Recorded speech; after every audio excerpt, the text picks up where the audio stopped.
Hello everyone, this is Andy from the Pixel Pub. I'm not here to talk about my top 5 Dreamcast games. Okay, I wanted to do this video because September of 2024, as we sit right now, is the 25th anniversary of the Dreamcast launch. It actually came out on 9/9/99. I had the idea for this video after September 9th. I was like, man, I was kicking myself. I should have had it ready for September 9th, ready to go.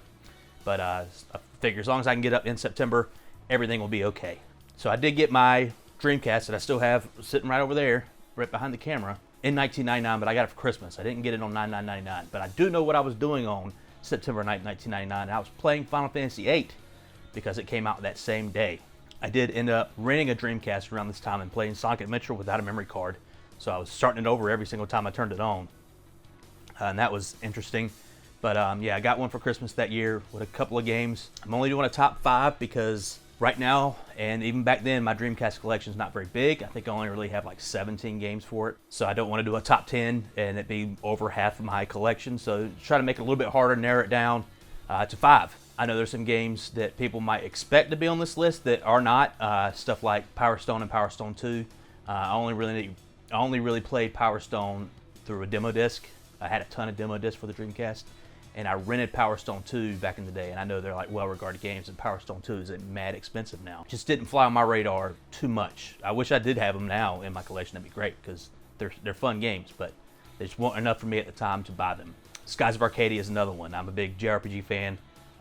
I did play that game on a demo disc, but I just never pulled the trigger. I didn't really get any RPGs on the Dreamcast, as a matter of fact. I have Grandia 2 now, and I did rent it back in the day, and I like Grandia 2 a lot, but I just, for whatever reason, in the moment, I didn't play a lot of JRPGs on the Dreamcast. I played them on the PlayStation. Okay, with that little bit of housekeeping out of the way, let's go to number 5. Okay, number 5 is Virtua Tennis. I don't remember the exact way I first got clued into Virtua Tennis and it being good, but I think it might have been a demo disc. Like I said, I had a ton of them. But I just remember buying this and coming home and telling my dad, like he would care, hey, I bought a sports game, ain't that weird? Because I don't like sports. I didn't like them when I was a kid. I don't watch anything like that. I don't really pay attention to it. But I don't know. I was just like, hey, ain't this different? But I freaking love Virtua Tennis. I just remember having a ton of fun playing this with my friends, like this and like Mario Tennis back in the day on the N64. Just a great time. Super simple, super fun. Just arcade tennis. It just works. It's got a fun soundtrack too. For a tennis game, it's kind of weird. It's just like a lot of like kind of generic guitar riffs that just, I don't know, it gives me the feels. Yeah, Virtual Tennis is so much fun, and it's like dirt cheap. I was looking at my price starting list the other day of my Dreamcast games, and like it's at the bottom of the list. It's like $12 or something like that. If you like tennis, check out Virtual Tennis. I never really followed up with the rest of the games. I know they kept making them to like the 360 era. I think it was one and done for me. They couldn't follow up on perfection with Virtual Tennis. It's number 5. Okay. Number 4 might be a controversial one, maybe. I'm not sure. It is Sonic Adventure, one of the launch games for the Sega Dreamcast. I was a big Sonic fan growing up. I had Sega Genesis, had all the Sonic games, loved it. Had a Sega Game Gear, had a good chunk of the Sonic games, loved them. So I was on board for the Dreamcast. Like, I didn't have a Sega Saturn when it came out because there was no Sonic game, and I already had a PlayStation and an N64, and I was a weird kid. I don't know. I was like, I can't ask for a third one, even though I was very spoiled. I probably could have got it. I don't know, but I didn't.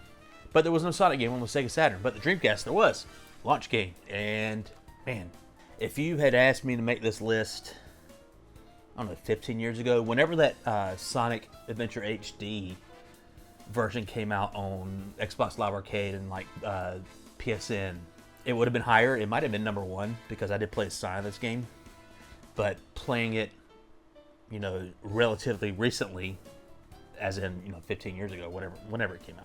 It's kind of a janky mess. It's game's kind of broken in spots. Like, and for me, the only fun parts are playing as Sonic. There's, you had the multiple characters with, Knuckles, Tails, the robot thing, Big the Cat, and they all kind of suck. I don't know. I just didn't have a fun time playing it. I just like playing as Sonic. Maybe it's nostalgia keeping it at number 4 on this list, but I still, maybe not. because I could still pop it in right now and play through the first stage, the Emerald Coast, I think it's called, and just have a damn good time. I freaking love the soundtrack. I love the soundtrack so much that I got it on vinyl here. It's a great, great musical experience. You need to check it out. But yeah, but the stuff that's holding back from being number one is just, you know, Sonic falling through like platforms and stuff, just weird camera issues. It's just, the game seems half-baked in a lot of ways, but I don't know. I had a damn good time with it when it first came out. I played it a ton, got the supersonic ending and all that stuff. What a cool thing, Sonic Adventure. Okay, number 3 is kind of a weird one. It's Shenmue. Shenmue is a kind of an adventure game. This with a little bit of fighting and stuff like that. I think the modern equivalent nowadays would be like the Yakuza games, which I haven't really messed around with too much. I think this game is very divisive because it is very mundane in a lot of it, but when this first came out, I'd never played anything like it. Like, I just remember seeing screenshots and stuff of it, and I was a graphics whore. I still kind of am, and it looked amazing at the time. And look at if you find the footage of it, look up what the prototype was running on the Sega Saturn. That looked crazy too, but this looked amazing for the time. I was like, oh my god, I need to play that. And then just like the world they created, just the very realistic, just small Japanese town in the 80s where you're playing as a teenager and everything just, it's just regular life. It's very mundane. There's a lot of gray buildings, a lot of overcast skies, just, I don't know, being able to open up every drawer and look in the different things in your home and stuff like that, and interacting with all the characters. I don't know, it had a spell on me for the longest time.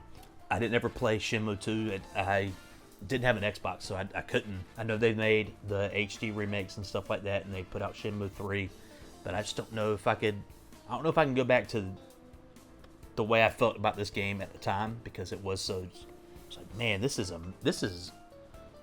like life. This is they made the thing. This is crazy. I don't know if I can go back for the time. It was awesome for me, and that's why it's number 3 on this list, Shenmue. Okay, number 2 is also a launch game for the Sega Saturn. That's Soulcalibur. Should be known that the Dreamcast was a fighting game machine. There's so many that came out on that system. There's so many that are awesome, great ones, but this was like one of the king ones. When it first came out, it was like, oh my god, this game was better than the arcade version on the Dreamcast. Oh my god, Soulcalibur. People freaked out over Soulcalibur. As a matter of fact, I could tell a story. I asked my parents for a Dreamcast for Christmas, and I wanted Sonic Adventure, and I wanted a game called Soul Fighter. Soul Fighter is like an arcade style beat 'em up. It's 3D, and it looks the way it looks, but at the time I was like, man, it looks like hot shit. And then the reviews came out, and I was like, man, it looks really bad. People hate this game. So I actually told my mom. I just remember we were on our way to school one morning, and I told her, I was like, man, I think I told you I wanted Soul Fighter for Christmas, but I messed up. That's not the game I wanted. I wanted Soulcalibur. I like couched it in like, yeah, I messed up. Like, it wasn't Soul Fighter, it was Soulcalibur. Soulcalibur, that's the one I wanted. And I think she later told me that she had to return Soul Fighter and pick up Soulcalibur, because I'm a piece of shit, I guess. But it was worth it because Soulcalibur's great. What a fun fighting game. I've played just about all of them since, because it is so fucking cool with all the different weapons and characters and stuff like that. And I just unlocked every character and stuff like that. All the I just remember if people play this game a lot, there's an editor that you unlock for the opening video, for like the little like display thing, or not display, a track mode. And the track mode's done in real time. It's not a pre-rendered video, so you can go in there and edit where characters are at, and you can see new animations for, like, if you just played the game, you could see, or if you just started the game, you can see different animations for different characters. You can change them to their 2-player character models, and the animations were different. And also, like, there's this big scene where Sophidia comes up out the grass and she blows her hair in the wind and all that stuff. And if you're like me, if you're a scholar like me, you changed it to Astaroth because that was fucking funny. Bonus points for Lizard Man. That's a good one too. Or Voldo. That's a good one too. But I went for Astaroth because that was the funniest one to me. It always made me crack up when I launched this game. I put it in my Dreamcast right now with my own memory card. it will have Aspharoth in that fucking. He's a bald, crazy monster. I just freaking love this game. Played the snot out of it with my friends. Like that's the story of the Dreamcast, really. I think that's the story for the Dreamcast for me and a lot of people. Is that just so many fun multiplayer games, and it started at the very beginning with Soulcalibur. Okay, number 1. It's a big one. It's also a fighting game. Marvel vs. Capcom 2. I remember getting this game. I was really hyped for it. From an electronics boutique that wasn't even in my town. It was like a town over. By the time this game came out, I had a driver's license. I could move around on my own. And I would think I would go there like every weekend looking for this game and looking for Project Justice, which was a sequel to Rival Schools. I never got Project Justice. I remember the guy working there. I saw him. He was the same guy every single time. He looked like a caricature of like, I don't know, some like almost like a butler. Like he had slick back hair, he had this little thin mustache, and he's always wearing a vest. But I think that was the vest was part of like the electronics boutique uniform, whatever. But he didn't look like he belonged there. But I was like, man, where's Project Justice? He's like, it's not here. But he did eventually say, hey, I got Marvel vs. Capcom 2, and I bought it, and I played the absolute snot out of this game, whether it was with my friends or by myself. I would go through the arcade mode a billion times because there are 52 characters in this game, and three-man tag teams against each other. Just so many different combinations. Like, and you start out with, I don't know, less than half of those characters. So you're unlocking all those characters. You're unlocking different color schemes for them. You're unlocking different backgrounds and stuff, which they're not really that different. They're just like, here's the desert stage, but at night. I freaking loved it. I was a huge like Marvel fan growing up, mostly X-Men and Spider-Man, and I'd played the games like Marvel vs. Capcom, Marvel Superheroes, X-Men Children of the Atom in the arcade, but I never owned one at home, and this was my first one. And it was like, it's the best. It's freaking amazing. It's just a wild, all-out, just insane game. Just big-ass attacks, everyone jumping 3 screens high, and just a wild roster of characters from like, you know, a big sentinel to a tiny Cerbot. Just had a great time. Me and my friends would play it, and I would just whoop their ass. Mostly because the Dreamcast controller wasn't great for fighting games, and I didn't have any like fighting sticks or anything like that. And they were more used to playing mostly arcade games, I would imagine.